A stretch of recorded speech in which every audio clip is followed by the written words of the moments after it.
Koinei te wāhi I tanumia ai a Peter Richardson. Ki te wāhi e kia nei, ko te pūhanga matu maurua. Dad, with a few of the other uncles, started our tribunal claims. He also witnessed our whenua leave our hands, but not to return. I think for me, the saddest thing was that he passed before our papakainga were established. But in saying that, he's always been with us this whole time. I think about Mum, who we're sitting on right now, and it's lovely that they're together again.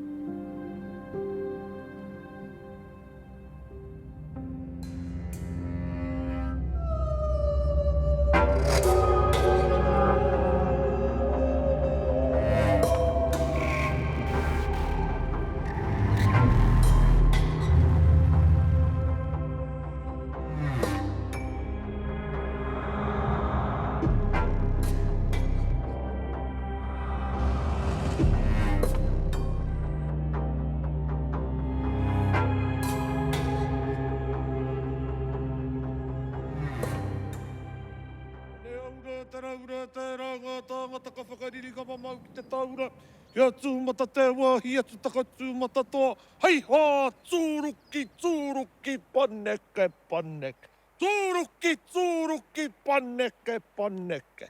Hara mai te toki, haumie, huia, tāikie.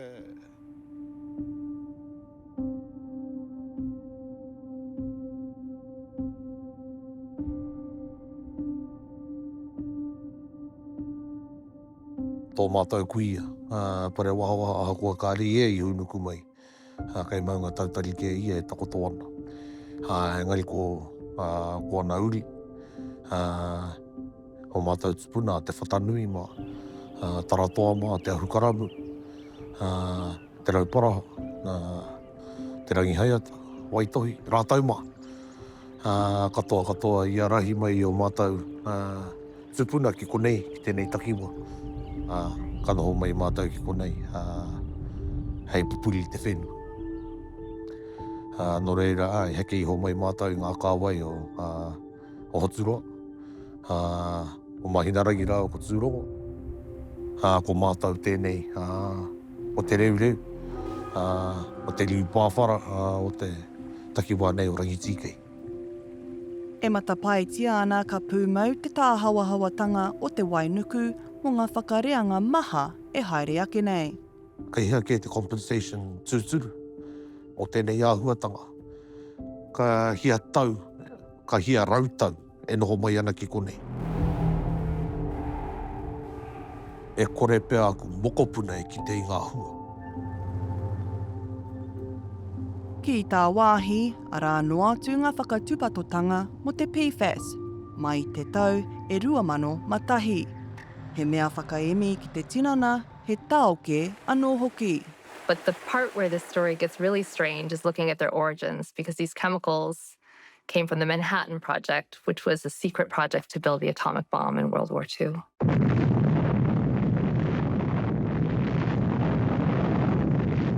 So after the war, companies began experimenting with these chemicals. Ki Ōhākea, he ruanga tau I whainu ai a Peter Richardson I tana puna ake, ki ngā whenua kua tāhawahawatia. I a mātou e noho ana I reira nei ikitea. Ngā mahi a tōku kuraua I runga I te pāmua taua takiwā. Atai atu rā ki ona tau e whiti te kaupea.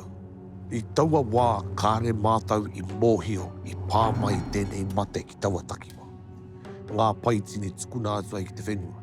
Ai kei konei e whakaaro ana hika, kōroa ke ngā kai pāmu o konei mahi ana I a rātou, mahi e whāngai ana I a rātou kau, hepi, poaka, ki ngā hua o te whenua ni.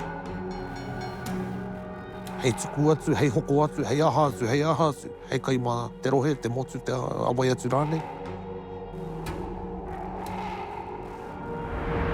I te mutunga o te tau e 2011, ka whakaputaina e te ope kātua o Aotearoa tana mahere pūhanga matu maurua. Kaurea Peter Richardson I kite I taua mahere. I whakatauria tōna kāinga me ngā whenua Māori, he whenua kua tā hawahawatia I raro I te ture whakahaere rawa. PFAS have these really sneaky properties where they are happy in water, and then they have parts of them that are happy in other media, so they'll also stick to soil. So they hang out until they can find something to grab onto, and often that's our fish, our wildlife, and then they just accumulate. And when we eat food, we're taking on their contamination as well. Ōhākea ngā mahi whakamauru a ngā tarika wanatanga mo te kai me te wai inu, e ai ki ngā raraunga hou ki te pūmau tonu te PFAS ki te taiao, ā kua piki ake ngā nama. Ka reo te kite I te oro. Ka ore te whenua I te oro. Ka whakaaro ake au ki etahi I noho mai ki kone kaua ko ngā Māori o kone ana ke kā. There's some trees in there, kite We found this letter soon after he passed from Dad's surgeon to his GP. I did a left inguinal orchiectomy for him under a spinal anaesthetic in January this year, removing a stromal cell tumour. There is in fact a solid 4.5 centimetre tumour in the posterior upper part of the left kidney. He says he's pretty clear in his own mind that he does not want further surgery. I te tau 2025, I tētahi rangahau no whenua maha o te ao, kua kitea he hononga ki wainga I te PFAS me ētahi momo mate pukupuku. Ko te mate pukupuku ki te tākihi me te raho ētahi o aua mate pukupuku. What PFAS does is to interfere with the immune system.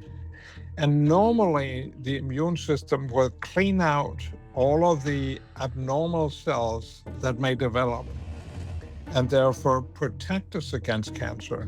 It's likely that the PFASs are carcinogenic because they impact on the immune system.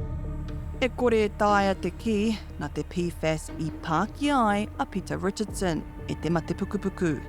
Engari mo te whānau, ka ara ki te pātai, hea hanga mōhiotanga, ā, nō nā hea aua mōhiotanga I puta ai.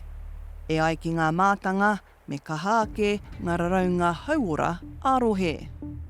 It's going to be extremely cold comfort if you personally happen to be one of the people or whānau affected by the type of cancers that these things can cause. And it is a hara towards Papatuanuku, because the way that this happens is by permitting these chemicals to contaminate the water table, so the water that people and indeed the whenua depends on for life. That's wrong. That should never have happened. I te tau 2023, whakarōpūngia ai e te manatū rangahau mate pukupuku o te ao. He matu whakatupu I te mate pukupuku te pīwhaua I roto I te tangata. Kua whakatauria hoki te PFAS he matu e tupu ai pia te mate pukupuku. A lot more testing needs to be done. It's very challenging to ban the whole class because they're literally in everything. And so if we ban them, we can ban them at the tap, so stop manufacturing them, which is really important. He te toko aki te whakaaro mo te taha ki ngā matu maurua e whakamahia tongia ana me ngā pānga ki kino ki ngā kōawawa, ki te whenua, ki ngā kai anō hoki. I runga anō I te mōhio, ko te toto o te tangata he kai, ko te ora o te tangata he whenua. I te reo Māori, ko te whenua he pito tangata. When we examine pregnant women, we can see that during pregnancy, the mother decreases her concentration of PFAS in the blood. What's the explanation? Well, the explanation is that she is essentially downloading transfer PFAS through the placenta to the fetus. So we are now talking about a multi-generational toxicity. We're way behind. We must do something now. Mai koe. E ai kia Peter Darrell Richardson, e hara tēnei I te kōrero noiho. So then we've got our whenua, but we can't use our whenua to grow kai. That's all we do is grow kai for our whānau, but you're just experts at poisoning your people now. Because that's all you know. Te aua. Ōhākea kei te kimi tonu te whānau I ngā whakautu, kei te koke whakamua tonu a Ngāti Parewahawaha.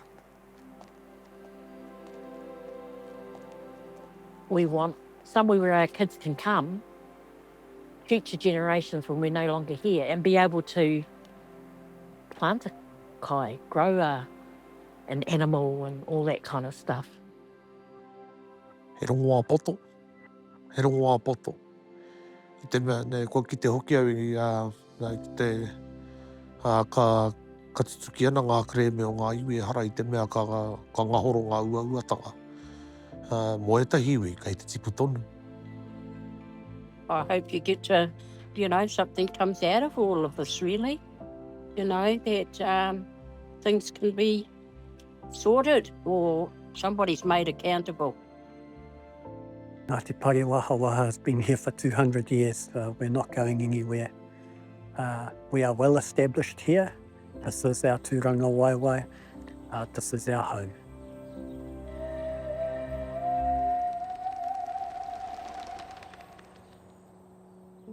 The heaviest part that we had to carry was the injustice of not having Dad and having his voice, his mana, his rangatiratanga.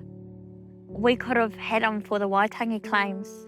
He could have been present and given his kōrero tuku iho directly. We missed out on that. It's funny when I say that. Your whenua was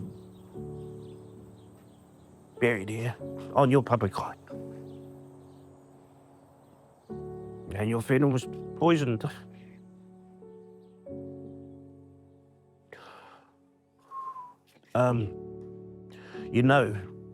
Well, we hope with our people fighting for our land, but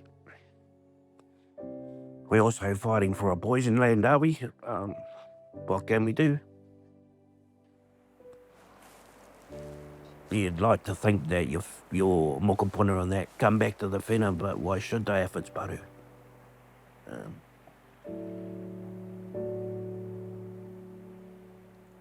Patunara nara te whenua, toi tua Ngāti Parewahawaha. We're left landless.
Te wānanga, hui e tai